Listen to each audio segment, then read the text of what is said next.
Hello അസ്സലാമു അലൈക്കും. അപ്പോൾ ഇന്ന് ഞാൻ വന്നിട്ടുള്ളത് പുതിയൊരു റെസിപ്പി ആയിട്ടാണ്. നമുക്കിത് സ്നാക്കായിട്ടും ബ്രേക്ക്ഫാസ്റ്റ് ആയിട്ടും ഒക്കെ കഴിക്കാൻ പറ്റുന്നതാണ്. അപ്പോൾ എല്ലാവരും ട്രൈ ചെയ്ത് നോക്കാം. നമുക്ക് വീട്ടിൽ എപ്പോഴും കാണുന്ന കുറച്ച് സാധനങ്ങളൊക്കെ വേണ്ടുള്ളൂ ഇത് ചെയ്തെടുക്കാനായിട്ട്. അപ്പോൾ നമുക്കിതെങ്ങനെ ചെയ്യുന്നതെന്ന് നോക്കാം. അതിന് മുമ്പായിട്ട് ഈ ചാനൽ ആദ്യമായിട്ട് കാണുന്നവരുണ്ടെങ്കിൽ ഒന്ന് സബ്സ്ക്രൈബ് ചെയ്ത് സപ്പോർട്ട് ചെയ്തേക്കണേ. അപ്പോൾ ആദ്യം തന്നെ ഒരു പാൻ വെച്ചിട്ട് അതിനകത്തോട്ട് 1/2 കപ്പ് കടലപ്പൊടി ചേർത്ത് കൊടുക്കാം. അതിനകത്തോട്ട് 2 ടേബിൾ സ്പൂൺ മല്ലിയില കട്ട് ചെയ്ത് ചേർക്കുന്നുണ്ട്. പിന്നെ ആവശ്യത്തിന് ഉപ്പ് ചേർത്ത് കൊടുക്കുക. പിന്നെ അതുപോലെ തന്നെ 1 ടീസ്പൂൺ മുളക് പൊടി ചേർത്തിട്ടുണ്ട്. പിന്നെ 1/4 ടീസ്പൂൺ മഞ്ഞൾപ്പൊടി. ഇതെല്ലാം കൂടെ ചേർത്തിട്ട് നന്നായിട്ട് മിക്സ് ചെയ്യുക. ഫ്ലെയിം നമ്മൾ ഓൺ ചെയ്തിട്ടില്ല. പിന്നെ ഉപ്പിടുന്ന സമയത്ത് നമ്മൾ ഇതിൽ കുറച്ച് റവയും അതുപോലെ തന്നെ ഗോതമ്പ് പൊടിയും ചേർക്കുന്നുണ്ട് ഒന്ന് മിക്സായി കിട്ടാനായിട്ട്. അപ്പോൾ അതിൽക്കും കൂടിയുള്ള ഉപ്പ് ചേർത്ത് കൊടുക്കണം. അപ്പോൾ നന്നായി മിക്സ് ചെയ്ത് കട്ടയൊക്കെ ഉടച്ചതിന് ശേഷം നമ്മൾ ഇതിലേക്ക് വെള്ളം ചേർത്ത് കൊടുക്കുന്നുണ്ട്. അപ്പോൾ വെള്ളം നമ്മൾ 1/2 കപ്പ് കടലപ്പൊടി എടുത്തുകൊണ്ട് 1 കപ്പ് വെള്ളം നമ്മൾ ഒഴിച്ചു കൊടുക്കുന്നുണ്ട്. എന്നിട്ട് നന്നായിട്ട് ഇത് മിക്സ് ചെയ്തെടുക്കുക. നല്ലപോലെ മിക്സ് ആയതിന് ശേഷം മാത്രം ഫ്ലെയിം ഓൺ ചെയ്താൽ മതി. അതും കൂട്ടി വെക്കരുത്, ഒരു ലോ ടു മീഡിയം ഫ്ലെയിമിൽ വെച്ച് കൊടുക്കുക. അപ്പോൾ ഫ്ലെയിം നമ്മൾ ഓൺ ചെയ്തിട്ടുണ്ട്. ഇപ്പോൾ ചെറുതായിട്ടൊന്ന് ചൂടായി ചെറുതായിട്ടൊന്ന് തിക്കായി തുടങ്ങിയിട്ടുണ്ട്. അപ്പോൾ നമുക്ക് കുറച്ചും കൂടി നേരം ഒന്ന് വേവിച്ചെടുക്കാം.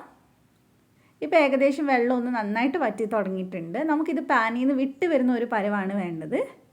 ഇപ്പോൾ ഒരുവിധം വെള്ളം വറ്റി, പക്ഷേ പാനിൽ നിന്ന് വിട്ട് വരുന്ന പരുവായിട്ടില്ല. ഈ സമയത്ത് നമ്മൾ ഇതിലേക്ക് 1 ടീസ്പൂൺ ഓയിൽ ഒഴിച്ചു കൊടുക്കുക. സൺഫ്ലവർ ഓയിലാണ് ഞാൻ എടുത്തിട്ടുള്ളത്. എന്നിട്ട് നന്നായിട്ട് മിക്സ് ചെയ്യുക. അപ്പോൾ ഇത്തിരി നേരം കൂടി കഴിയുമ്പോൾ പാനിൽ നന്നായിട്ട് ഇത് വിട്ട് വരും. അപ്പോൾ ഒന്ന് നന്നായിട്ടൊന്ന് മിക്സ് ചെയ്ത് കൊടുക്കുക. തീ കൂട്ടി വെക്കരുത്. ഇപ്പോൾ ഇതിവിടെ റെഡി ആയിട്ടുണ്ട്. നല്ലപോലെ പാനിൽ നിന്ന് വിട്ട് വന്നത് ഈ ഒരു പരുവത്തിലായിട്ടുണ്ട്. ഇനി ഫ്ലെയിം ഓഫ് ചെയ്തിട്ട് ഇതൊരു പാത്രത്തിലേക്ക് മാറ്റി കൊടുക്കുക. ഇനി ഇത് ചൂടാറിയതിന് ശേഷമാണ് നമ്മൾ ഇതിലേക്ക് പൊടികളൊക്കെ ബാക്കി ചേർത്ത് കൊടുക്കുന്നത്. അപ്പോൾ അതേ ചൂടൊക്കെ പോയിട്ടുണ്ട്. ഇനി ഇതിനകത്തോട്ട് ഞാനൊരു 1/4 കപ്പ് റവ ചേർത്തിട്ടുണ്ട്. അത് ചേർത്തിട്ടൊന്ന് നന്നായിട്ടൊന്ന് മിക്സ് ചെയ്തെടുക്കുക. നല്ലപോലെ മിക്സ് ചെയ്തെടുക്കുക. റവ അതിലേക്ക് നന്നായിട്ട് പിടിക്കണം, പിടിച്ചോളും. കാരണം ഇത് കുറച്ച് എന്താ പറയുക, അധികം ടൈറ്റായിട്ടല്ല മാവ് ഉണ്ടാവുക. അപ്പോൾ നന്നായിട്ട് റവ പിടിക്കും, ഒരുപാട് സമയമൊന്നും എടുക്കില്ല. അപ്പോൾ റവ ഇട്ടിട്ട് നമ്മൾ നന്നായിട്ട് ഇതേ കുഴച്ചെടുത്തിട്ടുണ്ട്. ഇനി ഇതിനകത്തോട്ട് ഇത് കുറച്ച് ലൂസായിട്ടാണ് ഉള്ളത് ഇപ്പോൾ. അപ്പോൾ നമുക്ക് കുറച്ചും കൂടി ഒന്ന് ടൈറ്റ് ആവാൻ വേണ്ടി ഗോതമ്പ് പൊടി ചേർത്ത് കൊടുക്കാം. അപ്പോൾ ചേർക്കുന്നതിൻ്റെ അളവ് പറയുന്നില്ല, ഇത്തിരി ആയിട്ട് ചേർത്തിട്ട് നന്നായിട്ട് കുഴച്ചെടുക്കുക. എപ്പോഴാണോ നല്ല ടൈറ്റായിട്ട് കിട്ടണത് അത്ര നേരം കുഴയ്ക്കണം. പിന്നെ ഇതിലേക്ക് ഒരു 1/2 ടീസ്പൂൺ വറ്റൽമുളക് ചതച്ചും കൂടി ചേർത്തിട്ടുണ്ട്. അത് ഓപ്ഷനിലാണ്, ഉണ്ടെങ്കിൽ ചേർത്താൽ മതി. അപ്പോൾ നല്ലപോലെ നമുക്കൊന്ന് കുഴച്ചെടുക്കാം. നല്ല ചപ്പാത്തി മാവിൻ്റെ പരുവത്തിൽ വേണം നമ്മൾ കുഴച്ചെടുക്കാനായിട്ട്. അപ്പോൾ നമ്മളിത് അത്യാവശ്യം നന്നായിട്ട് കുഴച്ചെടുത്തിട്ടുണ്ട്. ഇനി നമ്മൾ ഇതിൻ്റെ മേലയിൽ കുറച്ചൊന്ന് ഓയിലാക്കിയിട്ട് നമുക്കൊരു 10 മിനിറ്റ് ഒന്ന് റെസ്റ്റ് ചെയ്യാൻ വെക്കുക. കാരണം നമ്മളിതിൽ റവ ചേർത്തതാണ്. അപ്പോൾ കുറച്ചും കൂടി ഒന്ന് അത് റവ കുതിരാൻ വേണ്ടിയിട്ടാണ്. അപ്പോൾ ഒന്ന് എണ്ണയാക്കി കൊടുത്തിട്ട് ഇതൊന്ന് അടച്ച് വെക്കാം. അതിനുശേഷം മാത്രമേ നമ്മളിത് പരത്തി എടുക്കണുള്ളൂ. അപ്പോൾ ഒരു 15 മിനിറ്റ് ഞാൻ വെച്ചിട്ടുണ്ടായിരുന്നു. അപ്പോൾ ഇനി നമുക്ക് പരത്താനായിട്ട് ഇതിലേക്ക് കുറച്ച് ഓയിലൊന്നും ആക്കി കൊടുക്കാം. പൊടിയിട്ട് പരത്തണ്ട, ഓയിലാക്കിയിട്ട് പരത്താൻ നല്ലത്. അപ്പോൾ കുറച്ചൊരു ചപ്പാത്തി മാവിനേക്കാളും ഇച്ചിരി കൂടെ വലുപ്പത്തിലുള്ള ഉരുള എടുത്തിട്ട് നമുക്കൊന്ന് പരത്തിയെടുക്കാം. നമ്മൾ ഉണ്ടാക്കിയ മാവിനെ ഒരു 3-4 പീസാക്കിയിട്ട് മാറ്റിയിട്ട് അതിൽ നിന്ന് ഒരു പീസ് എടുത്ത് പരത്തിയാൽ മതി.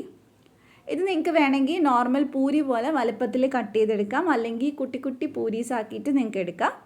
പിന്നെ ഇത് ഒരുപാട് തിന്നാക്കണ്ട, നമ്മൾ സാധാരണ പൂരി ചെയ്യുന്ന പോലെ തന്നെ ചെയ്താൽ മതി. എന്നാലേ നമുക്ക് ഇതിന് കറക്റ്റായിട്ട് അത് കട്ട് ചെയ്തതിന് ശേഷം എടുക്കാൻ പറ്റുള്ളൂ. അപ്പോൾ ഞാനിത് പരത്തിയെടുത്തിട്ടുണ്ട്. ഈ ഒരു തിക്നെസ്സിലാണ് ഉള്ളത്.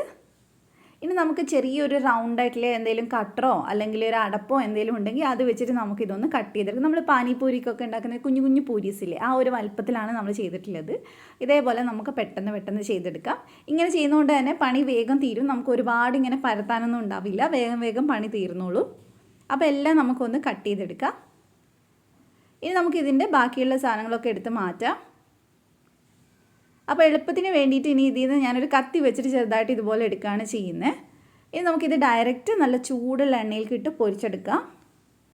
ഇനി നമ്മൾ പൂരിയൊക്കെ പൊരിച്ചെടുക്കുന്ന പോലെ തന്നെ തിരിച്ചും മറിച്ചും ഇട്ടിട്ട് ഫ്രൈ ചെയ്തെടുത്താൽ മതി. ഇടുന്ന സമയത്ത് നല്ല ചൂടുണ്ടാവണം, ഫ്ലെയിം കൂട്ടി വെക്കണം. അതിനുശേഷം ഫ്ലെയിം ഒന്ന് മീഡിയത്തിലോട്ട് മാറ്റിയാൽ മതി. അപ്പോൾ അത്യാവശ്യം ഒരു 5-8 എണ്ണമൊക്കെ ഇട്ടിട്ട് നമുക്ക് ഒരുമിച്ച് ഒന്ന് ഫ്രൈ ചെയ്തെടുക്കാം. അപ്പോൾ ഇടയ്ക്ക് ഇതൊന്ന് തിരിച്ചിട്ട് കൊടുക്കുക. അപ്പോൾ ഇതിൻ്റെ കൂടെ കഴിക്കാനായിട്ട് ഞാനൊരു സാധാരണ നമ്മൾ ഉണ്ടാക്കുന്ന ഒരു തേങ്ങാ ചമ്മന്തിയാണ് ഉണ്ടാക്കിയിട്ടുള്ളത്. അപ്പോൾ അതും കൂടിയാണ് നല്ല കോമ്പിനേഷൻ. വെറുതെ കഴിക്കുന്നതിനേക്കാളും ടേസ്റ്റ് നല്ല എരിവുള്ള തേങ്ങാ ചമ്മന്തിയുടെ കൂടെ കഴിക്കുന്നതാണ് കേട്ടോ.